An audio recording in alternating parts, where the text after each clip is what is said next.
O ano era 1997, era uma década antes do YouTube, até o Google só seria lançado um ano e meio depois. De onde os colecionadores conseguiam suas informações? De um lugar só. Toy Fair, a revista. Vamos passar por toda a história da Toy Fair, entrevistando o ex-editor Zack Old para descobrir como uma revista cheia de piadas de pum conseguiu definir uma era e lançar outro fenômeno da cultura pop. Olá pessoal, bem-vindos de volta ao Carbon Scoring, seu destino para a história dos quadrinhos e action figures. Li todas as edições da Toy Fair de capa a capa assim que saíam. A revista trazia de tudo, notícias sobre brinquedos, artigos sobre a história de linhas antigas e ofertas de action figures exclusivas, das quais consegui várias. Vamos ver algumas delas em breve. Ela até teve um guia de preços de Beanie Babies por um tempo. Ela moldou minha visão do hobby, mostrando que é possível levar a coleção de action figures a sério, valorizando o trabalho artesanal e a história dos personagens, sem perder a diversão. Conhecida pelo humor pastelão e piadas de duplo sentido, a Toy Fair era a principal fonte de novidades sobre action figures. Com uma circulação mensal máxima de 120 mil exemplares, era aqui que os fãs ficavam sabendo dos lançamentos, naqueles primeiros dias da internet. O bom relacionamento deles com empresas de brinquedos garantia revelações exclusivas com lindas fotos dos produtos. Um dos destaques de cada ano era a edição dedicada a mostrar todos os novos produtos revelados na Feira Internacional de Brinquedos de Nova York. Sim, foi daí que veio o nome. Uma era em que as empresas lançavam a maioria de suas linhas de produtos de uma só vez. Para quem cresceu nos anos 70, era o mais próximo de ter de volta os catálogos de presentes da Sears. Depois que os negócios eram resolvidos, era hora de se divertir, e certamente parecia que os caras da Toy Fair estavam se divertindo. Com o tempo, os redatores e editores quase se tornaram personagens da revista, com as aventuras nos escritórios da Toy Fair virando lenda. Por isso decidi perguntar diretamente a quem viveu isso. Pessoal, estou aqui com o Zack Old, que atualmente é o supervisor de marketing da Diamond Select. Para nosso propósito, ele é ex-editor da revista Toy Fair. Zack, muito obrigado por estar aqui com a gente. Não, eu que agradeço pelo convite. Como era o ambiente de trabalho? Porque uma das coisas sobre a Toy Fair era que você conhecia as pessoas que trabalhavam na revista. Quero dizer, vocês apareciam na revista. A gente via as fotos de vocês, sabe? Todos vocês eram personagens. E havia uma sensação como leitor de que era quase como o que a redação da Marvel fingia ser nos anos 1960, tipo um reduto de atividade onde todo mundo estava entrando, saindo, interagindo e tal. Mas parece que isso realmente acontecia. Era assim mesmo trabalhar na revista? Sim, quero dizer, a redação da Wizard era meio que o centro, mas ao redor dela tinha o escritório da Toy Fair, tinha o escritório da Inquest, tinha o escritório da Anime Insider, e a gente interagia o tempo todo. O pessoal da Wizard e da Toy Fair trocavam ideias. Eu escrevia para a Wizard às vezes, principalmente quando pediam algo sobre brinquedos. Durante um tempo, havia um concurso anual de fantasias e todos se fantasiavam no Halloween. Teve caça ao tesouro por alguns anos quando comecei lá, e também tinha pegadinhas que a gente fazia entre os dois grupos. O editor-chefe, Pat McCallum, era como o cérebro por trás de tudo. Ele liderava a guerra de pegadinhas. Nós enchemos a redação da Wizard com copos de água. Tiveram que tirar todos os copos de água para trabalhar, o que levou muito tempo. Além disso, embrulharam o escritório todo em papel alumínio, dando ainda mais trabalho para desfazer.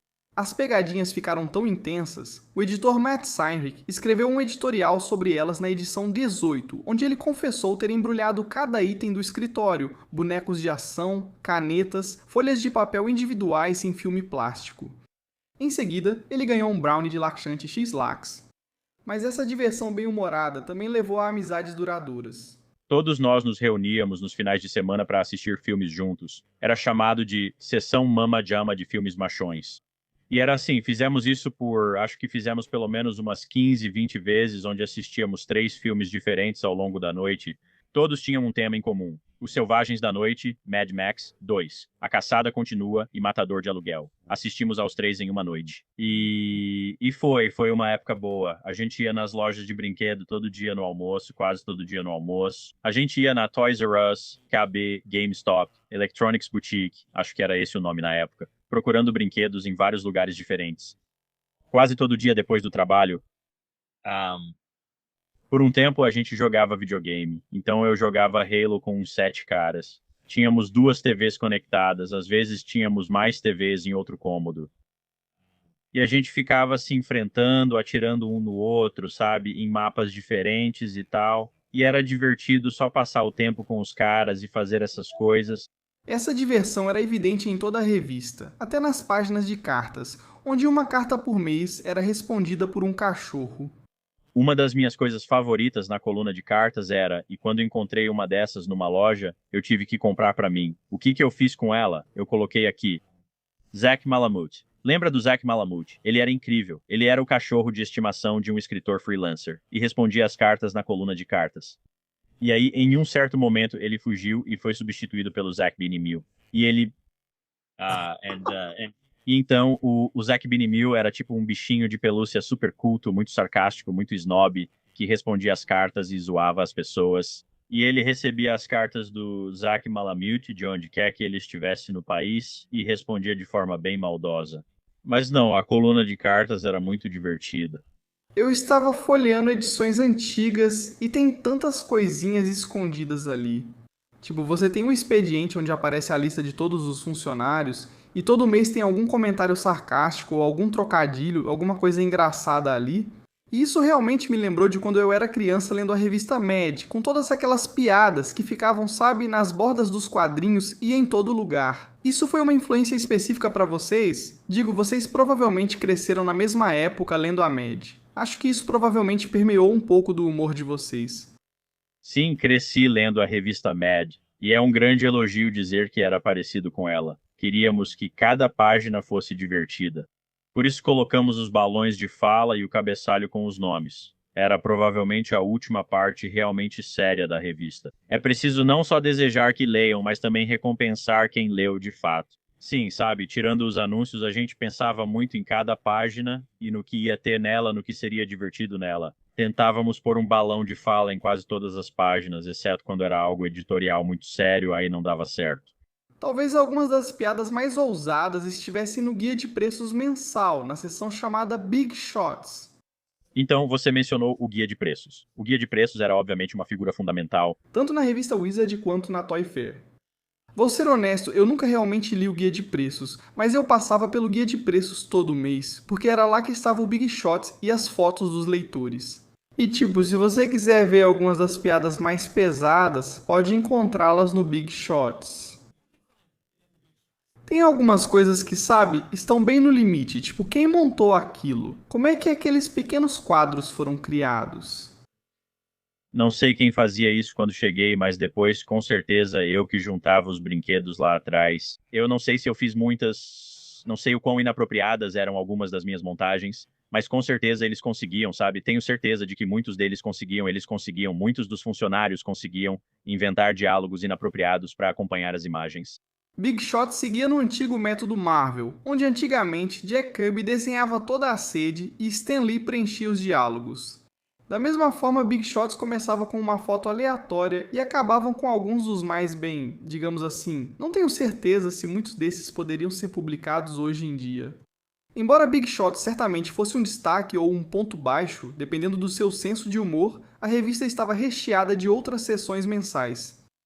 Retrospectivas históricas de linhas de figuras do passado, completas com checklist, apareciam como Toy Stories, algo que definitivamente teve um grande impacto neste canal.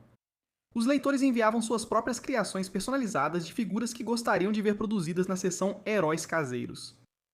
E entrevistas aprofundadas levavam você aos bastidores da indústria de action figures, oferecendo um vislumbre dos bastidores que não estava disponível em nenhum outro lugar. A primeira edição trouxe uma entrevista aprofundada com a Viarad, CEO da Toy Biz, e edições posteriores apresentaram entrevistas com escultores do Hall da Fama como Phil Ramirez e Claiborne Moore. Até o próprio Todd Father apareceu na revista. Mas poucas coisas criaram tanta controvérsia quanto a lista mensal dos 10 melhores.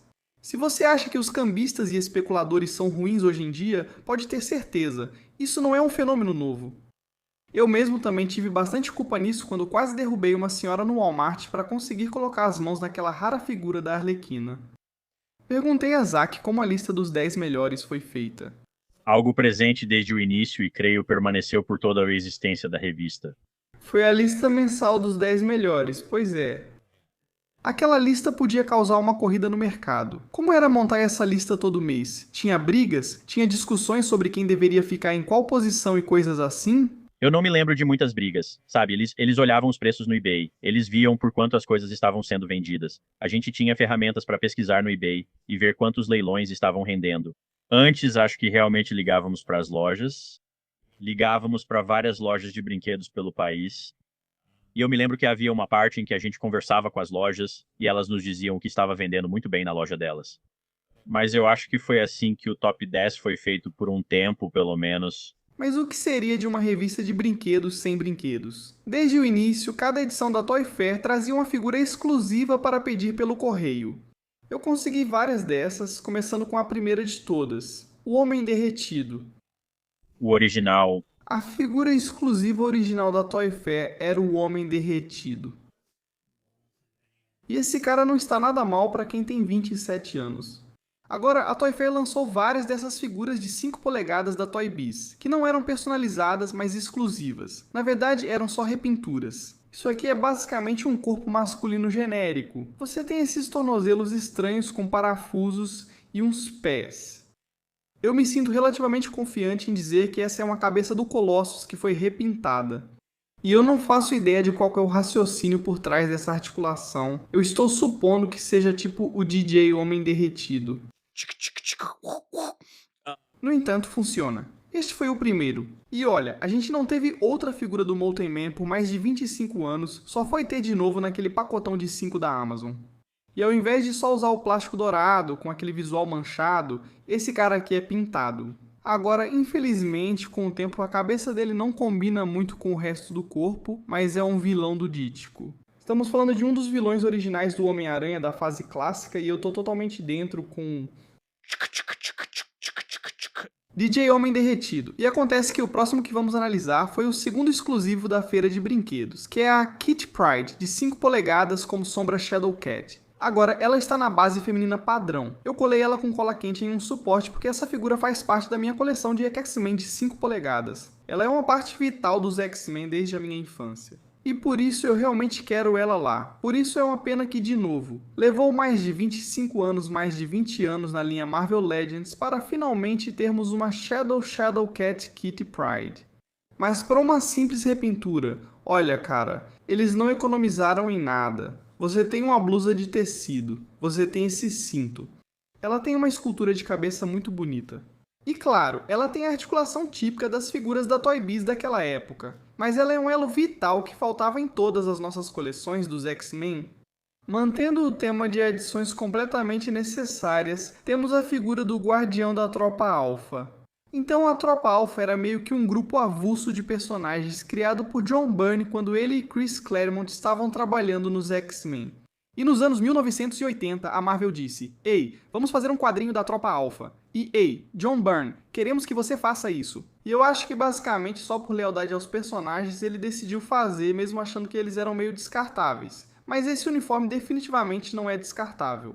Eu sempre adorei basicamente a versão canadense do Capitão Canadá, sabe? O Guardião.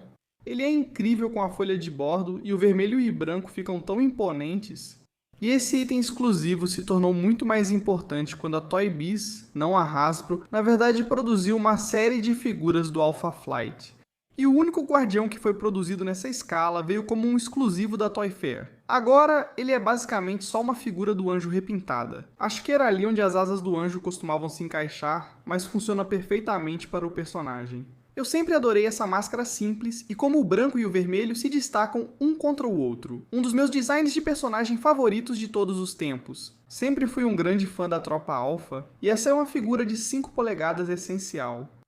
Na verdade, comecei a ler os quadrinhos do Quarteto Fantástico durante a fase do John Byrne, quando a Mulher Hulk substituiu o Coisa após as guerras secretas dos super-heróis Marvel. Então essa figura, que na verdade vinha se você assinasse a Toy Fair, é mais um elo perdido para nossas coleções. Agora nós já recebemos uma versão de 15 cm da Jen com o uniforme do Quarteto Fantástico. Essa foi uma edição exclusiva da San Diego Comic Con, e realmente não esteve disponível para a maioria das pessoas. Eu sei que praticamente todo mundo está esperando que aquela nova figura da Mulher Hulk, que saiu no ano passado, ganhe uma nova repintura com o uniforme do Quarteto Fantástico, especialmente com o filme do Quarteto Fantástico chegando neste verão. Mas até lá, essa tem sido realmente a versão definitiva da Mulher Hulk do Quarteto Fantástico, e ela só estava disponível na Toy Fair. Mas não eram apenas figuras de ação que estavam disponíveis na revista. Este é um mini busto da versão do Homem-Aranha de Steve Ditko. Isso veio de Randy Bowen, com as iniciais dele esculpidas ali. Esse também era um item enviado pelo correio, como as outras figuras. E esse é um que eu absolutamente precisava ter, como um grande fã do Homem-Aranha de Steve Ditko. Pegando aquele clássico Homem-Aranha do início do Ditko, com os óculos, com a gravata, e então um visual muito característico do Ditko desse lado. Então, essa peça foi limitada a apenas 6.000 unidades. Esta aqui, como você pode ver, é a número 456 de 2001, e eu realmente mantenho ela no meu escritório. Esse mini busto é algo que eu tenho mantido perto de mim desde que eu consegui, porque eu realmente acho que ele captura um momento definitivo na história do Homem-Aranha. Agora, a revista começou Com cada mês trazendo uma figura exclusiva. Isso deve ter sido uma coisa incrivelmente difícil de organizar mês após mês. Sim, alguns deles foram bem sucedidos e outros não. Por exemplo, fizemos uma figura stealth de Robotech que acho que não teve o desempenho que poderia ter tido. E eu não sei de quem foi a ideia de fazer os exclusivos dos Simpsons que fizemos, mas esses foram incríveis. Eles eram vendidos por muito dinheiro. O Homer Simpson radioativo que brilhava no escuro era incrível. Os Pin-Pals, todos com camisas de boliche. Foi uma época insana para fazer exclusivos. Mas sim, os antigos exclusivos da Toy Biz eram ótimos, alguns eram legais. Eles, sabe, a maioria deles eram apenas repinturas, mas ainda assim era legal que existissem, porque naquela época conseguir um novo personagem da Marvel era algo importante. Com certeza. E alguns desses são personagens que até hoje ainda não foram refeitos como figuras de ação. Eu sei que um dos exclusivos que eu tenho é a Venom feminina do Earth X. Era uma figura translúcida. Ao colocar ela contra a luz, dava pra ver através, mas tinha as listras do Venom ao redor. Era naquele corpo feminino de 5 polegadas da Toy Biz, mas com uma pintura totalmente nova e um plástico translúcido. Aquilo é absolutamente fabuloso. Nunca foi feito de novo. Fizemos uma figura de 12 polegadas de Final Fantasy baseada no filme The Spirits Within, de um personagem fora da linha principal. Sabe, trabalhávamos com a revista Wizard, e se algo era popular ou tinha público nela, considerávamos que valia analisar. Mas o legado duradouro da Toy Fair foi o Twisted Toy Fair Theater, originalmente chamado de Twisted Meagle Theater. Vamos ouvir o Zack explicar como zoar no escritório se transformou em um fenômeno cultural. O Twisted Toy Fair Theater, que começou como uma coisa divertida que eles faziam nos escritórios da Wizard, onde eles, Andrew Carden, um dos editores, tinha uma coleção de figuras Meagle, igual à sua na estante atrás de você. Pat e outros montavam as figuras e faziam elas interagirem de forma engraçada. Quando a Toy Fair começou, isso virou a tirinha em que o Homem-Aranha ensinava a dançar Macarena. O Homem-Aranha caçava Jawas com o martelo do Thor. Na primeira edição completa, fizeram a tirinha inteira, mas tudo começou como uma brincadeira no escritório. Não dá pra exagerar o quanto essas esquetes eram incrivelmente inteligentes. Um dos meus favoritos pessoais era Um Verdadeiro Herói Americano da edição 40. Tudo começa com o Homem-Aranha batendo a porta na cara da Tia May sem se importar, só para voltar a assistir TV com um Homem de Ferro constantemente bêbado, quando de repente as forças da Cobra arrombam a parede dele. Enquanto o Cobra tenta trocar o Homem-Aranha por Zartan, o Aranha faz uma piada sobre o Homem de Ferro urinar na armadura. Quando a equipe Joe salta de paraquedas para salvar o dia, o Homem-Aranha pergunta de onde exatamente eles estão pulando de paraquedas. Uma clássica batalha de lasers entre Joe e Cobra começa com o Homem-Aranha mais uma vez observando a cena de forma indiferente até que o Duque pronuncia a famosa frase: "Saber é metade da batalha".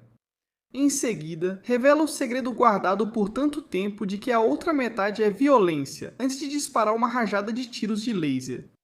O Homem-Aranha abaixa a mira do Duque, matando instantaneamente um soldado Cobra, causando horror tanto na equipe Joe quanto na Cobra, dizendo que não é assim que jogamos.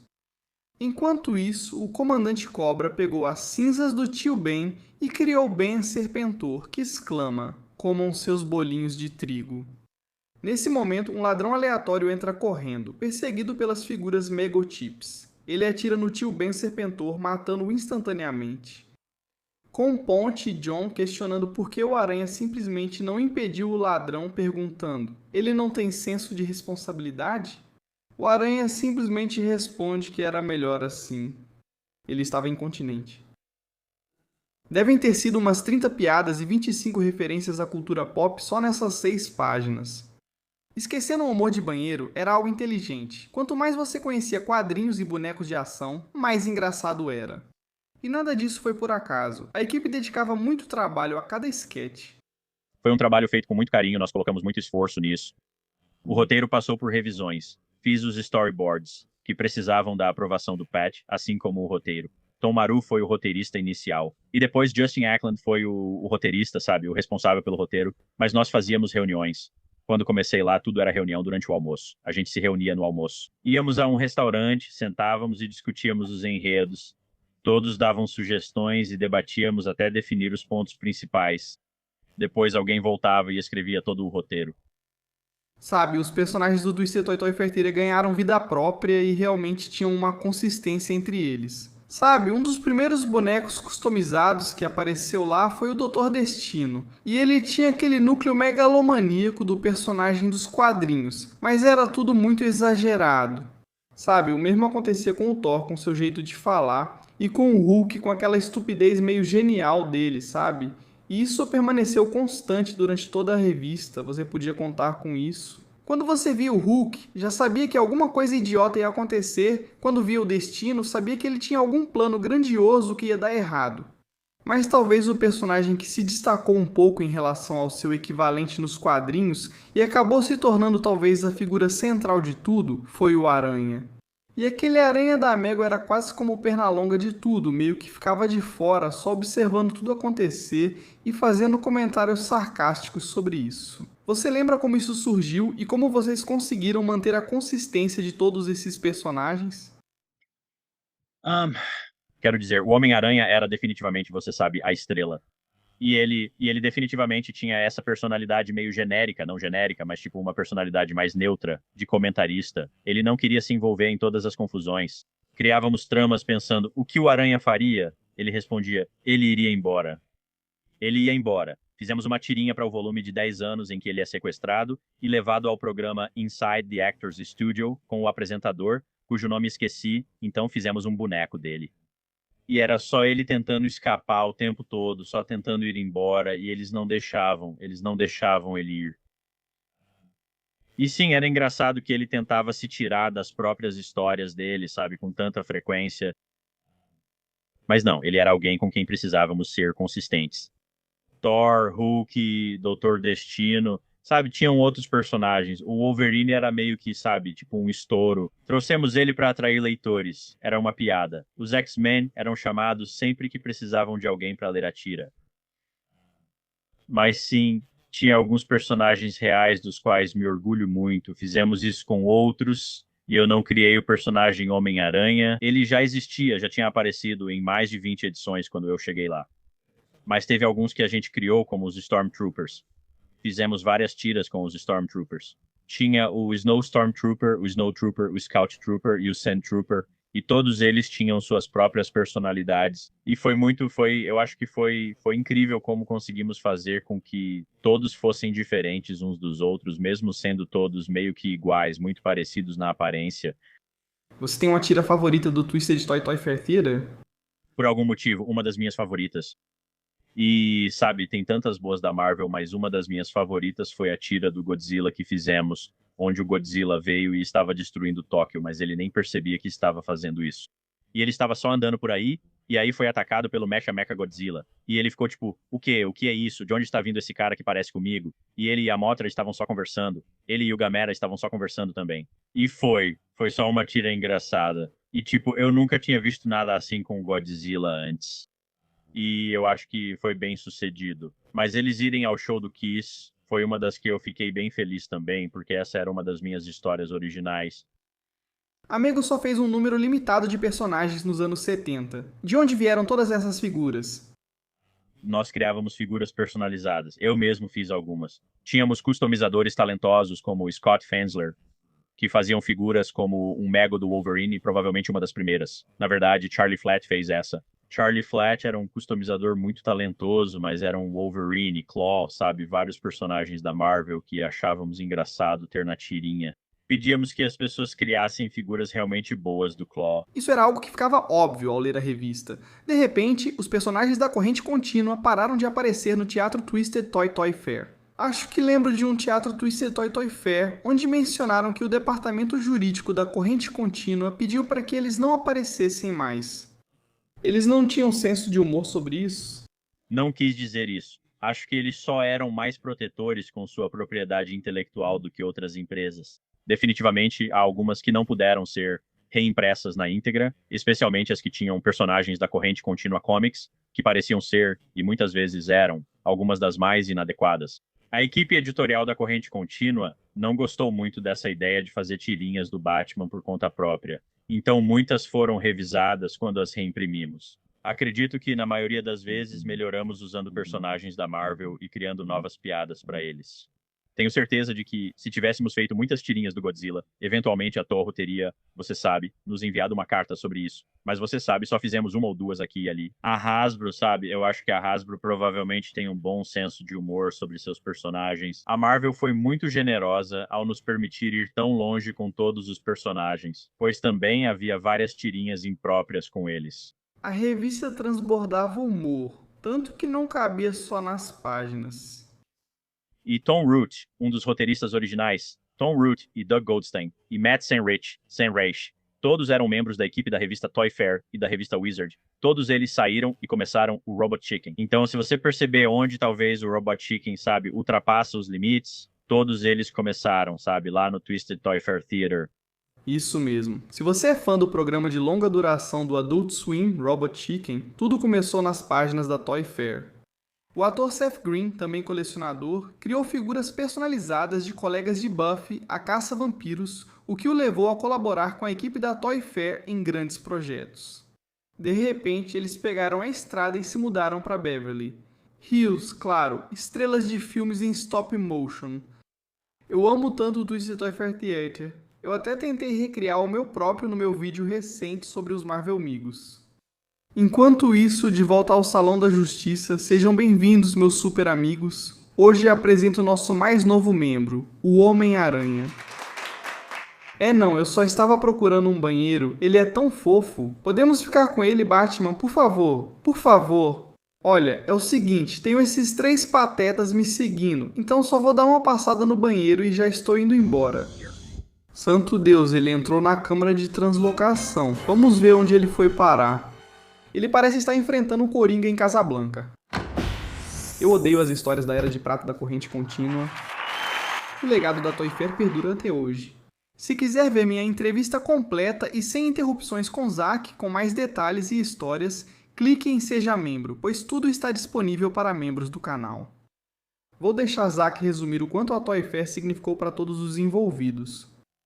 Mas por um tempo ali era só um monte de caras jovens se reunindo, se divertindo e fazendo uma revista que, você sabe, era divertido. Ter algo físico para segurar nas mãos no final do mês era muito gratificante. Sabe, existem outros empregos em que você não tem algo assim, mas poder dizer, isso é meu, eu trabalhei nisso, eu ajudei a fazer isso, era muito, muito gratificante. Muito obrigado pelo seu tempo, Zack. Agradeço mesmo. Sem problema. Obrigado por me fazer relembrar o passado. Revistas de brinquedos, como minha favorita Toy Collector, ainda existem, mas precisam de nosso apoio para sobreviver no mundo digital. Se você ainda gosta da sensação de ter algo nas mãos, de folhear páginas e realmente mergulhar em artigos aprofundados e fotografias vívidas, vá até a sua loja de quadrinhos local e pegue um exemplar da Toy Collector.